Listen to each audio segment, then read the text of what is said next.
Hey everyone, felt compelled to do a review of a scenery that was just released either today or yesterday of two New Jersey airports that I hold very dear to my heart. That would be Trinca and Aeroflex Andover.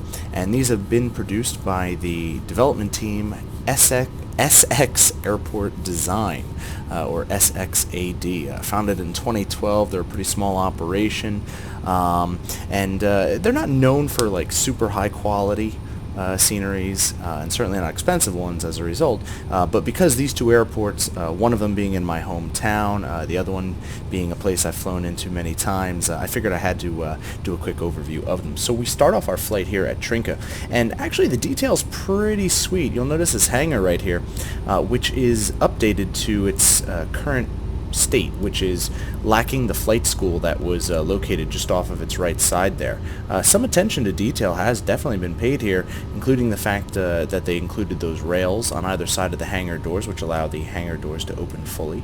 So that's like a nice little thing there. It is missing the windsock, which is on its roof, and as of today, Trinca has only one airplane on any of its tarmac there. The rest have all been removed, and the one that remains will never fly again, I can tell you that. However, the hangar over here at the other end was demolished last year and no longer stands. So they might be working off of some old photos or scenery, but you know what, I guess the airport would be pretty bland without at least another building on it, so let's let them have that one. Now, the runway itself, it's a grass runway, it's a little under 2,000 feet long, and it's 200 feet wide. And the only thing that is lacking a little bit here is some color distinguishing features from its surrounding, I want to say, vegetation. The airport is usually in the midst of a cornfield, which makes it a really kind of cool place to land most of the year, especially from summer on. The corn is much higher than the planes sit, and so it provides a really unique view. So that's not really present here, and the runway, although it's a grass runway, doesn't seem quite as detailed as I guess it could be. I'll swing around and show you that here.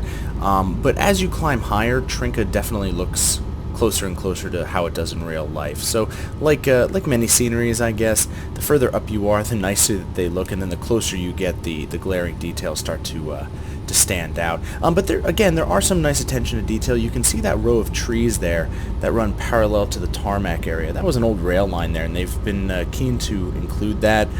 Clearly some photoreal or satellite reel roads were placed in here, and you can see the cars on them, and a lot of the buildings are accurate, which is really nice.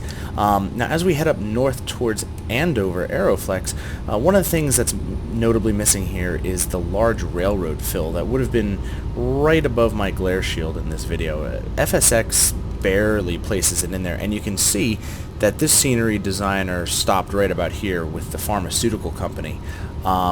But the railroad fill is over 100 feet high, and it's quite evident to any pilot that flies into this area. And so the fact that they couldn't just model another quarter mile north is a little disappointing. You can see that they definitely did a nice area around Trinca, but if they had just put that in there, I think it would have been the distinguishing feature for most people that would have purchased this scenery, which by the way can be picked up for about $15.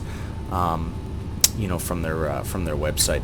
So I'm going to head north here and pick you back up at Andover Aeroflex, which you can see right there in the distance. Alright, as we approach Aeroflex Andover Airport, a couple things you should know about it. Number one, it is what I consider to be New Jersey's most scenic airport, if airports can be scenic. And that's because it sits in the Kittatinny State Park in New Jersey. It does rest in a valley though, with hills on either side of it, which makes it particularly beautiful.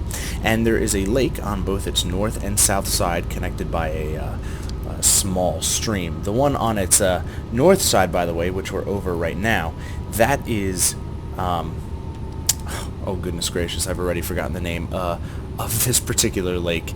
It's often called a New Wabiyanda Lake, and it happens to be the deepest lake, natural lake anyway, in New Jersey.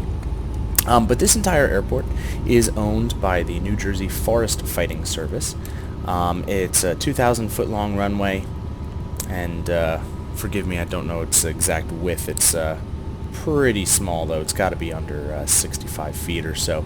And the cool thing about it is, and it's not modeled here, but just to its east, so between this aircraft and the runway, is actually a grass runway that's not published. And the reason being, it's only used by one operator at the airport who does a lot of tailwheel training. And you can look them up. In fact, this operator here is famous enough that notable celebrities have done their tailwheel training here for movies and things like that. And the one I'm going to specifically mention is Harrison Ford. So you walk in there and you'll see a lot of that. It is a beautiful area, but again, what you're seeing here is the closer you get, the less visually striking the scenery becomes. A lot of it's just kind of an amorphous blob on the ground.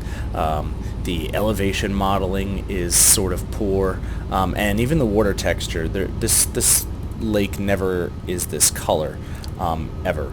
This almost has a tropical hue to it. But as you pull up, you can kind of see that it looks great from the air. And I gotta say, if I were above the airport and the surrounding communities and terrain inside this state park, it's pretty accurate, which is neat. I never pulled up my landing gear. That's wonderful. So I'll just set it down at this airport. And by the way, if you have never visited this airport and you're in Northwest New Jersey, I highly recommend it, as it is exceedingly beautiful, and there's airplane rides, including in a 1940s Stearman biplane, which I've gone up in, and that's a lot of fun. They also have a collection of Cubs and Super Cubs. Again, they do a lot of the tailwheel training here. In fact, they even do ski training in the winter, and the planes take off here from Aeroflex, and they go and they do touch and goes down at Trinca, which is used very heavily for training. And actually, the hangars here look pretty good. It's like a lot of attention was paid to these buildings, but maybe the surrounding, like mesh scenery and the runways and the grass could have used a little bit more. But they've done a nice job here, and you can see the Cubs they've placed in there and stuff like that. That's not a control tower, as far as I've heard. It's really just filled with boxes. Also, I don't recall a house being right up there on the hill. That doesn't seem quite right, but who knows? I'll have to look at that. So anyway, it's a nice cheap scenery coming in at $15. If you know these airports, it's going to be kind of fun to purchase them and fly around them and see them. Overall, the scenery is good. It's not great. It's not bad. It's a $15 scenery. And would you have seen something a lot better from Orbix? Yeah, without a doubt. But it's nice that these tiny little airports are finally getting some recognition. And for those of you who enjoy the tinier general aviation airports, you'll certainly get a lot of use out of this one. So that's about it. This is again Trinca and Aeroflex Andover by SXAD. That is, I think they got to change their name. Let's talk about that next. SX Airport Design, and you can find that online and purchase it for about $15. So yep, that's about it. And the link to it is in the notes below the video. That's about it. Have a good one.